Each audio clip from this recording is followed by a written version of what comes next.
guys, hope you're all well and hanging in there. Welcome to the first English channel blog of GLSAM or GLSAM, Global Lawyers, Services and Migration.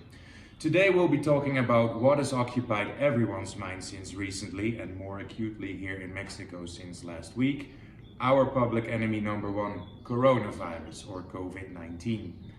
First and foremost, you might be wondering how immigration is directly related to the virus outbreak.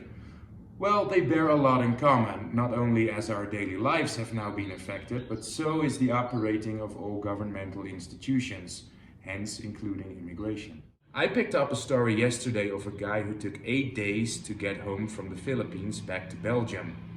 And that isn't even where he lives. He was on his way to Dubai, that was his original destination, but they banned all non-citizens from entering. Mexico is one of the few countries where these strict restrictions haven't been put in place yet, but even here you will have to obey a strict so-called sanitary protocol upon your point of entry. So keep in mind, guys, if you really do need to travel these days, you will encounter difficulties and obstacles on the way. And that is what we'll be looking at specifically today in this blog.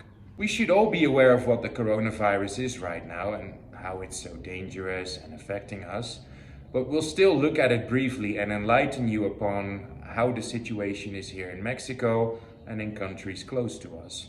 The virus spreads itself transitioning from human to human with an incredible contamination rate, lacking any vaccine to prevent the spread among any population, and let's not forget, it's asymptomatic, meaning you can already transmit the virus to other people without you yourself showing any symptoms. Take everything you read on social media with a pinch of salt and let's look at the facts.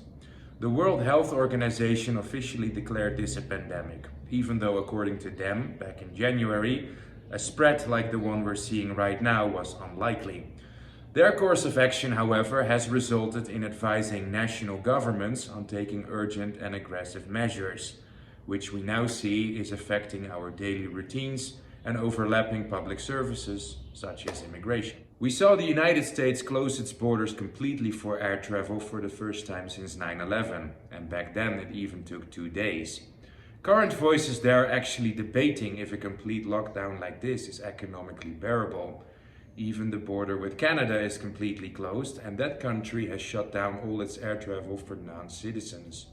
The three main measures that we are seeing arising everywhere are aimed at social distancing, first of all. Here in Mexico, gatherings up to 50 people are not allowed. Back in the United States, it's 10, and in Europe, it's 3. You can actually get fined 400 euros if you do gather with more people, which is the equivalent of 8,000 Mexican pesos here. Secondly, all non-essential border traveling is prohibited. That even accounts for travel related to work or studies. This is another preventative measure that we haven't seen in Mexico yet. In part of a protest against the ineffective actions taken by the federal government here, locals in the northern state of Sonora actually blockaded the border with Arizona this week to prevent Americans from entering Mexico. This country is as of yet not as affected by the virus as the US has. We are here still on 400 plus confirmed cases, which has resulted in 6 deaths so far. But here too, and this brings us to our third common measure, you are requested to put yourself in a 14-day quarantine after returning from abroad. The only thing we have to add here is that it is not mandatory in Mexico as it is almost everywhere else. And with everywhere else, I don't mean the US, Canada or Europe, but actually the rest of Latin America as well. Countries like Argentina already announced a state of national emergency a while ago, mandating quarantines to anyone entering the country by air. Mass gatherings have been cancelled completely there. In Colombia, you are demanded to fill a questionnaire prior to arriving at immigration to track your recent travel history. And that may not even be enough, as they depend on a passenger's honesty. Any sign of symptoms will put you in quarantine instantly, but please remember this virus is asymptomatic. Other points of advice that we do want to relay to foreigners here living in Mexico are, first of all, keep the number of your domestic embassy or consulate close to you, as you might want to reach out for emergency assistance if deemed necessary. Many countries' foreign offices have offered their services to their nationals living abroad. Second, consider an international insurance. We are not witnessing a pandemic here in Mexico as of yet, but we should be very uncertain about the capacity and resources that can be offered by local healthcare here. International insurance covers emergency treatment, diagnosis, and post-treatment care. Downside, of course, here is that medical charges abroad can be expensive. Third, if you are here in Mexico and you do intend on traveling abroad, first at least check if you can even enter that country.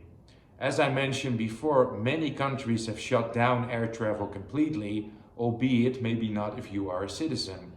If you are allowed to travel there, do keep in mind that government there may have imposed strict measures to combat the virus that you need to be aware of. In Spain and Italy, you are not even allowed onto the streets anymore without passing prior notification. Verify first to what extent those particular activities in your destination country still function as they normally do. Most countries only allow in essential business-related traffic, most notably related to food and health. Finally, be open to your relatives about what is going on while you are abroad. Do not raise any alarm, but be open about your health condition. Remember that your embassy or consulate is here to assist you and that your relatives may be able to help from your country of origin as well. Together, you, your relatives, and the institution assigned to assist you can come to a conclusion that fits best your personal requirements. Well, that was our blog for today at least. Hope you enjoyed. Remember, we're starting our online YouTube channel named GLSAM or GLSAM, where we will be talking about immigration-related topics. So please follow us on Instagram, Facebook, and YouTube. And please leave your comments down below and don't hesitate to recommend to us any topics that you want to see being discussed.